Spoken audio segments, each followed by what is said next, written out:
Assalamualaikum warahmatullahi wabarakatuh. Ketemu lagi dengan saya, Ustadzah Umi Haniah Sarwastuti, pada mata pelajaran IPS kelas 3 semester 2. Materi kali ini adalah lanjutan dari materi sebelumnya, yaitu tentang proklamasi kemerdekaan Indonesia dan dukungan terhadap proklamasi. Ya, kemarin kita sudah membahas sampai dengan tanggal 16 Agustus, nanti pada pertemuan kali ini kita masuk ke tanggal 17 Agustus dan seterusnya. Ya, apa sih tujuan pembelajaran kali ini? Yang pertama yaitu menganalisis bagaimana kronologi peristiwa proklamasi kemerdekaan. Yang kedua, menganalisis siapa saja tokoh yang turut serta dalam persiapan dan pelaksanaan kemerdekaan. Oke, kita mulai, yaitu proklamasi kemerdekaan Indonesia, yaitu pada tanggal 17 Agustus 45. Rencana pelaksanaan proklamasi adalah akan dilaksanakan di lapangan Ikada, sekarang lapangan Monas. Ini atas usul Soekarni, berarti peran Soekarni tambah ini ya. Kemudian akhirnya dipindah ke rumah Soekarno, Jalan Pegangsaan Timur nomor 56 atau sekarang Jalan Perintis Kemerdekaan. Kenapa kok seperti itu? Karena ternyata lapangan Ikada sudah dijaga oleh tentara Jepang. Jadi agar tidak terjadi pertumpahan darah antara rakyat dengan tentara Jepang, maka proklamasi dipindah ke rumah Soekarno. Kemudian persiapan dan koordinasi upacara kemerdekaan dipimpin oleh Suwiryo, yaitu pada waktu itu menjabat wali kota Jakarta. Kemudian keamanan dipimpin oleh Peta, pimpinan Sodanko Latif Hendraningrat. Kemudian peralatan atau mikrofon oleh Wilopo pinjam di toko radio Satria milik Gunawan, Jalan Salemba Tengah nomor 24 Jakarta. Kemudian tiang bendera disiapkan oleh Sudiro dan Suhut, bendera dijahit oleh Fatmawati, kemudian yang mengibarkan bendera adalah Suhut dan Latif Hendraningrat. Ya.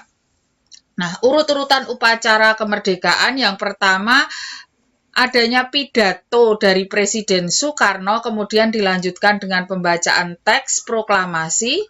Kemudian yang kedua, adanya pengibaran bendera merah putih dan diikuti serempak oleh rakyat yang hadir dengan menyanyikan lagu Indonesia Raya. Kemudian upacara ditutup dengan sambutan Wali Kota Jakarta Suwiryo dan sambutan Dr. Muwardi. Ya, apa sih makna atau arti pentingnya proklamasi Indonesia? Ini beberapa kali keluar ya dalam USBN IPS. A, sebagai titik puncak perjuangan bangsa. B, dengan diproklamasikannya kemerdekaan, maka Indonesia menjadi negara yang merdeka dan berdaulat. C, dengan tekad dan kekuatan sendiri, Indonesia merdeka dan bebas dari penjajahan asing.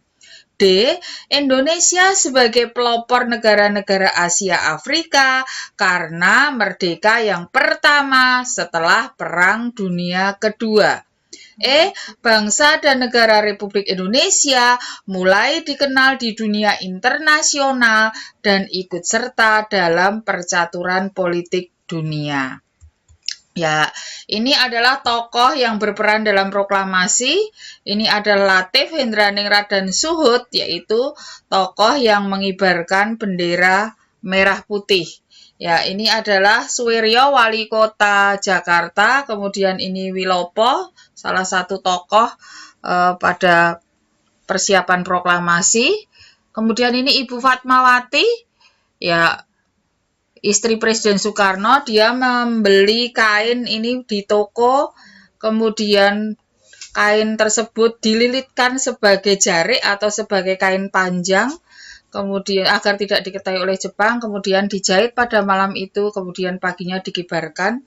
Ya, bendera yang dijahit oleh Fatmawati sampai sekarang masih ada, tetapi sudah tidak digunakan lagi karena sudah rapuh dan disebut bendera pusaka Republik Indonesia. Biasanya dibawa di samping bendera duplikat pada waktu upacara kemerdekaan, tapi tetap di dalam kotak.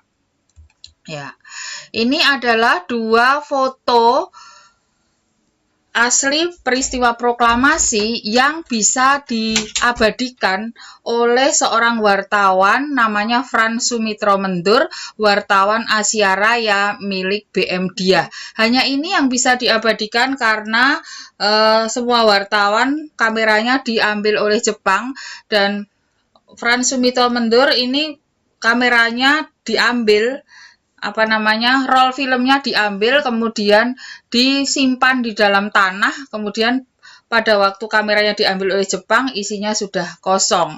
Nah, seperti itu. Maka kita masih punya dokumentasi peristiwa proklamasi, ya. Nah, kemudian setelah pelaksanaan kemerdekaan pada tanggal 17 Agustus, pada saat itu juga terjadi penyebarluasan berita proklamasi.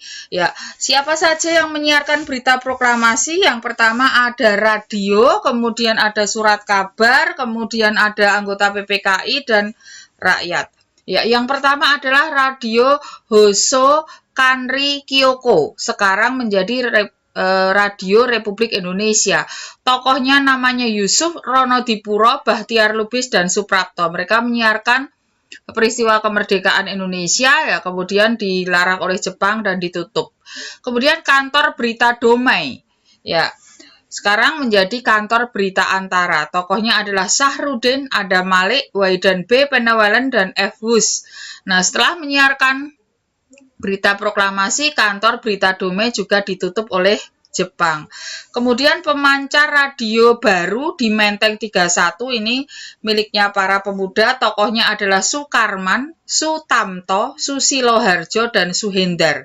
Kemudian surat kabar yang menyiarkan berita proklamasi adalah surat kabar Suara Asia di Surabaya, kemudian ditutup oleh Jepang, lalu terbit lagi dengan nama Suara Rakyat. Kemudian yang kedua, surat kabar Cahaya di Bandung, menyiarkan berita proklamasi, kemudian ditutup oleh Jepang dan terbit lagi dengan nama Suara Merdeka. Inilah dua surat kabar pertama yang menyiarkan berita proklamasi. Lanjut. Balai Pustaka, sampai sekarang masih ada ya Balai Pustaka. Ini tokohnya Suparjo, kemudian Percetakan Asia Raya, tokohnya BM Dia, ya, ada wartawan yang tadi mengabadikan peristiwa proklamasi, wartawannya BM Dia namanya Frans Sumitro Mendur, ya. Kemudian kelompok pemuda di Markas Menteng 31, mereka menyebarkan stensilan itu kalau sekarang ya pamflet gitu ya, yang dicetak. Kalau dulu di stensil, naskah tentang naskah proklamasi disebarkan. Kemudian mereka juga menempelkan di gerbong kereta api, di tembok, di pohon-pohon, kemudian di mana-mana ya. Nah, seperti itu. Kemudian utusan daerah yaitu anggota PPKI, mereka begitu pulang langsung juga menyebarkan berita proklamasi. Ada Ketut Puja yaitu wakil anggota PPKI dari Nusa Tenggara, Teuku Muhammad Hasan wakil dari Sumatera, Sam Ratulangi wakil dari Sulawesi, AA Hamidan wakil dari Kalimantan. Kemudian berita proklamasi ini sangat lama terdengar di luar Jawa karena memang dihalang-halangi oleh Jepang. Maka akhirnya ada tenaga sukarelawan yang ke luar Jawa untuk menyiarkan berita proklamasi, yaitu tokohnya M. Zailani, Uteh Riza Yahya, Sulistyo, dan Ahmad Tahir. Nah, kemudian pemancar radio Republik Indonesia di Yogyakarta sejak tahun 1946 berhasil menyiarkan acara The Voice of Free Indonesia dalam bahasa Inggris oleh Molly Warner dari Australia. Nah, ini selalu menyiarkan berita-berita tentang kemerdekaan Indonesia. Ya. Oke, kiranya pertemuan kita hanya sampai di sini. Nanti akan kita lanjutkan pada video selanjutnya, yaitu peristiwa tanggal 18 Agustus, yaitu tentang sidang PPKI sampai dengan dukungan terhadap proklamasi. Jangan lupa ya, like, subscribe, komen, dan share. Terima kasih. Assalamualaikum warahmatullahi wabarakatuh.